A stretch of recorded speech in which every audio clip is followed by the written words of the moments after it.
Alright, I am back with a different kind of video, one centered on current events here, and that would be the massive Insomniac hack and subsequent leak of really the entire company, everything you can possibly imagine, from the studio, all the game stuff, employee information, just absolute boatloads of information.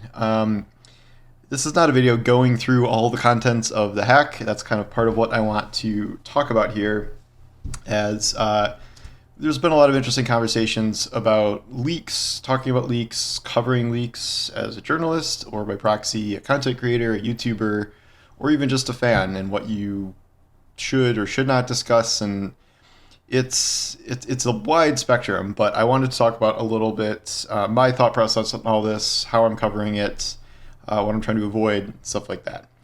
So, in a leak like this, first of all, it's just terrible. Like, I feel so bad for the Insomniac employees, both in terms of, all of their work being leaked and seen just way early, negating plot points and spoilers and future game debuts and stuff. And then also, obviously, for their personal well-being, because a lot of very sensitive information was leaked directly about employees. All of this adds up to probably one of the worst industry leaks ever. It's certainly in the top 5, if not the top 3. Some of the craziest ones ever were even older, where it was like all of Halo 2 leaked a month early. Half-Life 2 beta code leaks, delaying the game by an entire year. This one has a new dimension because there's all this some personal employee stuff too that has also happened in other hacks in the past. I would say this is a bigger deal than the Rockstar hack. I think the Rockstar hack had tons and tons of videos and stuff, but I don't think it was quite as comprehensive as this one is. I mean, I know it took some of the wind out of the sails of things, and it was certainly criminal, but the Insomnia hack is like literally I don't know what else they could have revealed at this. Like it's everything. It's literally everything, and we don't know what it will do to their release slate, to their next game, Wolverine, which is the thing that had the most leaked about it. But yeah, so it is a huge range of stuff, and what I have tried to sort of extract from this is high level newsworthy items that, yes, were revealed because of an illegal hack, but that does not negate their newsworthiness or importance to report on. And the definition of what is or is not newsworthy can kind of vary per journalist, but the way I see it, and this is a journalistic thing, but I think it's also just sort of common sense, common courtesy. Even if you're a YouTuber or streamer or whatever, you're discussing this kind of stuff, like, there's no like laws like what you can and cannot discuss, but the way I think it works is obviously no one sane is sharing employee doxing personal information. Like, that's a white hot stove to touch. That I don't know why you would do that unless you're like a sociopath. So that's the bottom rung here and totally off limits. There's no way I'm going to share things like Wolverine story spoilers or things like that. I've already had a bunch of stuff spoiled for me, not seeking it out at all, but because you go on Twitter, in replies, in some people you follow maybe, in the For You thread certainly, because if these are topics that you talk about in general, like, oh, you're talking about the Insomnia hack, would you like to see all these Wolverine spoilers by some asshole? Like, here you go. So I've seen things like the cast list, which has ruined a bunch of characters that I didn't know were in it. And obviously there are significant plot points that have leaked out about the game. And then there's like a playable build of the game online you can download now, which is insane. That is not what I would deem newsworthy. It's something that is like kind of on a level that there's no real reason to share that other to just kind of be a dick, or like go so hard for clicks from spoiler hunting people that you're writing that like pretty much just for like, I always hate the phrase like you're writing this for clicks, but in that case you probably would just be writing that or filming a video about it or whatever just for clicks. And that is something I don't think is good. Uh, so I'm not gonna share anything about the specifics of Wolverine plot points. I have avoided like big major, I guess, twists in the story so far, but considering this game has come out for a very long time, uh, it is going to be very, very difficult for these leaks to not work their way through pretty much anyone online at some point, to the point where people are wondering if Insomniac's going to have to like change the story of the game to some degree, which I hope they don't. That would be a nightmare. But so that's the next rung. And then a rung after that is something I'm a little mixed about. This is where I'm like up or down, and like this, I can see journalistically why this aspect could be covered, but I'm still hesitant to cover it myself as something like necessary. And this is like the upcoming list of Insomniac games. Like, again, I'm not going to list them, and I haven't even looked up all of them, but like some, it's like, oh wow, they're making Spider-Man 3. Like, that's not a leak. Everybody knows that. Like, if you played the game, that's very obvious.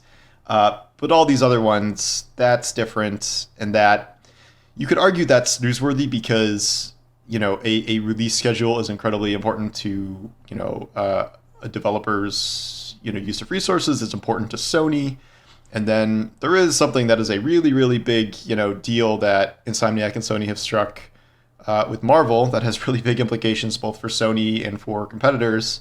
That I think is something that I would deem newsworthy. I haven't covered that yet, but that is significant because it also offers a look into how these kind of exclusivity deals work. So that's, you know, here. Then I think we get to the high level stuff, and this is what I've tried to focus mainly on. And a lot of this has to do with a really larger overarching narrative that we've already seen play out kind of publicly and through other insider reporting, not like hacks, but, you know, insider knowledge of what's kind of going on at Sony or AAA game devs more generally. And that is this idea that the cost of AAA games is exploding to the point of unsustainability. And I wrote about one thing where Sony was talking about, they were like, it was kind of in response to the Microsoft Activision Blizzard acquisition, or their pending acquisition at the time. You know, Sony was like legitimately worried that buying Call of Duty would, you know, let them leapfrog Sony in many ways with such a big live multiplayer game, and then it would drive more subscriptions to Game Pass, and Sony doesn't really have a full answer to that. Hence why they're just jacking up PS Plus prices out of nowhere. And then they talk about how they're concerned that Sony's core pillars are kind of falling behind. Their core pillars, they didn't list them, but it's like console sales and individual single player story games. And like they're not behind in console sales, obviously, like they sold 50 million units, but it's more like, you know, the PlayStation ecosystem is their only distribution channel. Like maybe a couple years later they'll release on PC, but it's a far cry from, you know, Microsoft releasing on every platform with a screen, with cloud streaming and Game Pass and PC day one launches and all this stuff. It's different. And Sony is concerned that the longer this goes, the worse of a position they're going to be in. And this culminates with the documents that say Sony's or Marvel's Spider-Man 2 had a budget of like $270 million. And then it went $30 million over that budget for a $300 million budget for Spider-Man 2. And that is triple the budget of Spider-Man 1, which was not that many years ago. That is shocking, honestly. That is, if there was something to sum up like the current problem with AAA game development, it is probably something like that. And we look at a situation like that and we wonder, like, what is it they are gaining from a balloon budget like that? Like, yes, it is true. Spider-Man 2 is bigger than Spider-Man 1. In some ways, it's better. But is it, you know, 3 times the investment in the first game better? No, it's definitely not. Like, you know, this isn't like an asset reuse thing, but like they had a big chunk of the city already to some extent that they used for the first game in Miles Morales. They had a lot of the combat, not all of it, obviously, but for both Peter and Miles from the last 2 games, and they added new moves and gadgets and things. But again, not starting from scratch per se. And for the budget to triple like that is astonishing. And it also reveals that the game is the fastest selling Sony exclusive ever, and it has still not made back that amount of money since release. And it will eventually. Spider-Man 1 was the biggest selling game on PS4. I think over time, Spider-Man 2 is going to sell a large amount of copies and end up being, certainly profitable for Sony.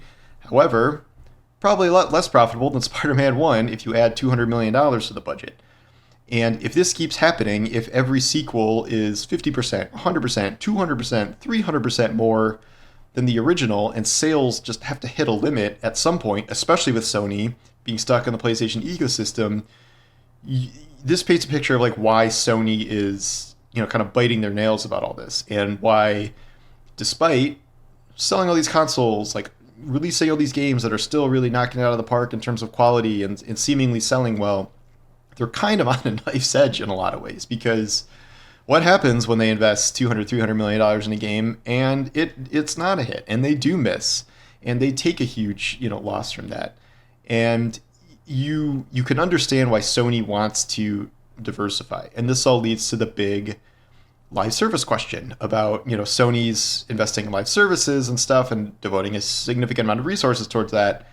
And this kind of paints a picture of why that is happening. Like, you can understand why Sony is trying to do that, to make ongoing revenue streams, to make games that are at least hopefully cheaper than some of their enormous single player games, and trying to branch out a little bit. Of course, as we know, this is not going well at all for them, with delayed games and canceled games and Destiny revenue and player count drops. It's not going great.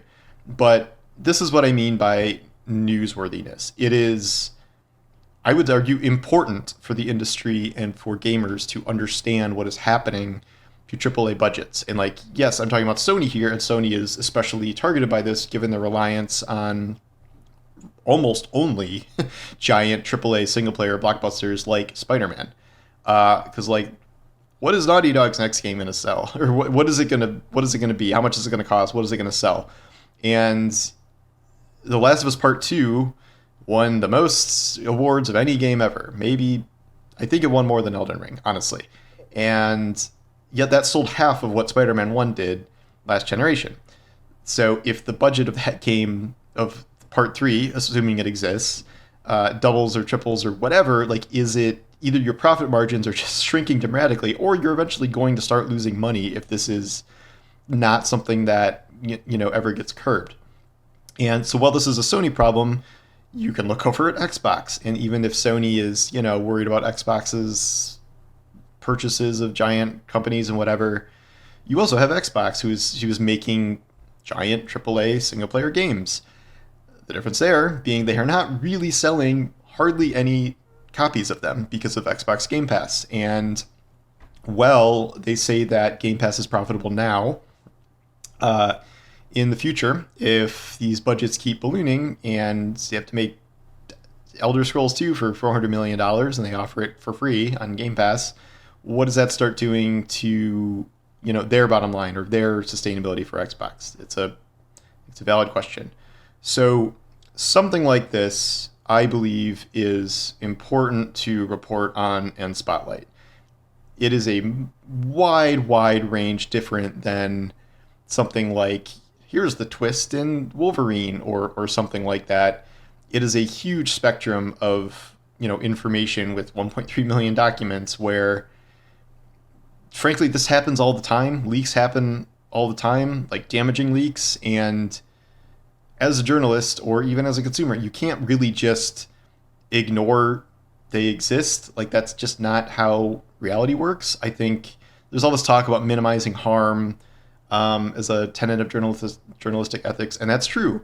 And minimizing harm in this case is not publishing, employee information that has been leaked, obviously.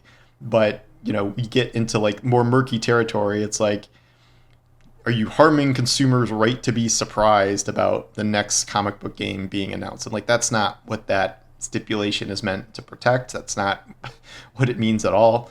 And there's this idea that if you report on the leaks really at all, you're encouraging more hacks and more leaks and more people to share them because it's like, oh, look at all the attention we're getting. But like, you could say that about reporting on almost any negative story. Like, this is something we run into with shootings all the time, where you minimize harm by not exalting someone like a shooter, but you have to report on the incident and the result of that and the damage from that and things like that and what it reveals about the culture or the city or all these different aspects. You can't just be like pretending it didn't happen because you think it's going to encourage more criminal behavior or whatever. Like that's obviously a much worse situation, but that is essentially what is being said here in the result of a hack that was illegal, that was damaging.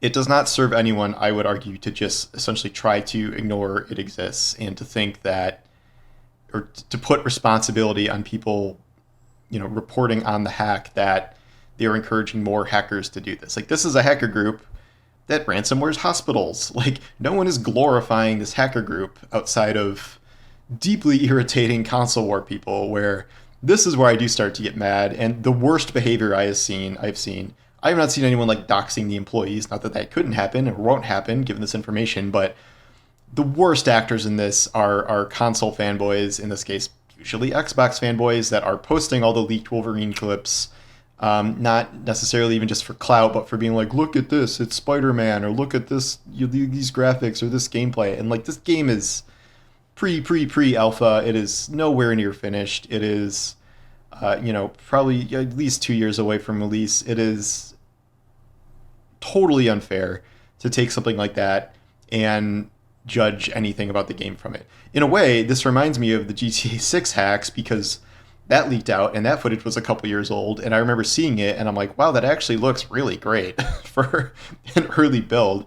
And like, I have not been able to avoid seeing some of this Wolverine footage, but like, my only takeaway from it has been, that looks kind of awesome and I'm excited for the Wolverine game. And like, no, obviously it's unpolished, obviously there's bugs and glitches and whatever, but like, again, this being used for like console war nonsense is very gross. The same thing with using even the financial information I've been talking about, where this budget is huge, like this game didn't really break even. Like, this is not a problem unique to Sony. Like, they have more of these big single player games, but like, if we knew all the financial information about all the video game figures in the industry, you would see this story repeated again and again. And I think this is important because it speaks to a larger industry problem where these games, everyone demands, from everyone from corporate to gamers themselves, demand everything become more and more photorealistic. The maps need to be bigger. The gameplay needs to be perfect. There need to be no bugs. And like, it goes on and on and on. And that's what's ballooning these budgets, in addition to like inflation. And it says that like the dam is kind of about to break here for a lot of these games. And like, some games are immune for this. Like GTA 6 will sell $1 billion on day one, even if its budget is $800 million or whatever. And then it's going to make $1 billion a year from GTA Online for a decade or whatever. That is not how most games work. And there are few games, if any, that can continually sustain this sort of both production schedule and budgets. And like, even something like Call of Duty, like, yeah, that's a game that prints money, and yet them trying to do this constant assembly line of yearly games, even based on the budget they had, like, they can't hire and manage a big enough team to put out a high quality full Call of Duty game every year. So now we're doing this, like, here's a release, and then here's half a release with some more multiplayer stuff, and like, now we've switched to that. And obviously there's been a good amount of quality degradation on many pieces of the game. And that's like the biggest series in the world, besides, I guess, GTA or Pokemon. Pokemon's not exactly changing with the times too well either. So it's a situation that we're running into that everybody's going to have to reckon with, whether that's publishers, whether that's developers, and especially whether that's the gaming public. Because, like, God, we're having debates about freaking puddle reflections and things, and it's like, we gotta cut these guys some amount of slack. And like, I'm guilty of this too, obviously. I criticize many games for many issues and have 500 negative Destiny 2 articles. Like, and it is hard to avoid because you want all your games to be better or perfect or whatever, but I think we also have to recognize that this is the situation we're in, and this is something I think the information from this makes clear. And if there's anything that comes out of this, my hope is that maybe we're a little more understanding of what these developers are up against and the pressure they feel trying to deliver a game that does extremely well on a $300 million budget. And then seeing that game do really well, sell, the fastest amount of copies in a day or 2 days or whatever of any game, and then, or Sony games, and then get a 90 on Metacritic, and then it's still like creeping towards profitability, like, and it'll get there, but it's wild that we're even something that seems like an instant breakout runaway hit with these budgets, it's not. And if all of these budgets go up, you are going to see many more losses or really razor thin profit margins at a certain point here. So this is how I've been kind of viewing this whole thing, where I think there is important newsworthy information at the top of this at a high level that speaks to Sony, that speaks to the industry, and applies to places that aren't even Sony, like Microsoft. And then there is stuff way at the bottom that I don't think people should talk about or share. Like it's like criminal to share employee taxing information, and then it is just an enormous dick move to start sharing Wolverine spoilers and things like that, or playing a early build you've illegally downloaded and talking about it or uploading video from it. Like, I find that very scummy, and I have not seen very many, if any, like outlets just straight up posting, Wolverine gameplay. I mean, maybe some have, but like the lowest rung on the ladder I think I've seen people do is the upcoming games list or the deal with Marvel or something like that. And that's, I think, a little more debatable, but this narrative that broke out where it was a bunch of developers kind of screaming at journalists for like daring to cover this at all. And then I saw a lot of those same developers walk it back after having kind of direct public conversations with many journalists on Twitter that maybe I went too far. Like, journalism is complicated. Journalists are also being laid off in addition to developers. Like, it's a nuanced issue, and I think everybody can agree that this leak sucks, but the reality is that it happened, and there are pieces of it you just can't simply ignore. Some pieces of it can easily be ignored or at least not shared, but it's a multi-dimensional topic, and I'm just trying to kind of talk through my thought process here. And I know there's just this like general hatred for game journalists, like ever since Gamergate. Like, we're not even, even before that too, but like we're out of that, and it's not quite the same thing anymore. And I'm a white dude who wasn't harassed and whatever, but that hate is still there. And I think there's a fundamental misunderstanding in a lot of ways about how journalism is supposed to work. People are saying things like, I hope you lose your early review copies. And it's like think about that for a second. Like, are we writing things to ensure that we keep getting early review copies? Does that mean we're avoiding criticism because we don't want to lose access? Maybe some people are, but like that's not what this is supposed to be. And we're trying to be better than that. And I would say, even if YouTubers do whatever they want, don't have the same standard, like I'm half a YouTuber now, I would still really consider these kind of ethical journalistic boundaries and where you draw your own lines. And I'm sure lots of people are doing that, and yet I know you've seen a bunch of people on YouTube, thumbnails and whatever, just posting video talking about the leaks in earnest, blah blah blah. So it's a tough situation. And like, in the past, I've probably covered some leaks I shouldn't have in some ways, and I've probably made the wrong calls at some point. But this one, the scale of this leak really has kind of made me think about the hard and fast kind of lines I want to draw. And like, this is kind of what I've come up with. The Marvel deal and the games and stuff, yeah, I'm probably not going to cover it at this point. Like, it seems like the moment has passed, and I'm just a little more murky about that, but I'm not going to yell at outlets that did cover that either. And I've already, I haven't, you're not really able to avoid that information if you're online enough. So like, it happened, it's out there. But yeah, so that's, I don't know. This is a much different kind of video, and I don't expect everyone to like it, but I just wanted to kind of explain maybe not just what I'm going through, but what a lot of people who have to cover this stuff in some dimension or another are thinking about, and why they don't like necessarily hearing things like, if you cover this leak at all, like you're some sort of cancerous poison spreader in the industry or something. It is different than that. It is more nuanced than that, and I think we have to recognize that. But my primary concern goes out to Insomniac and how devastating this is for them. I don't want to see them this demoralized. I don't want to see them in danger from this information. I don't want to see these games have to be delayed. Don't want to see all these story points ruined like that. It sucks, and I do really empathize with that.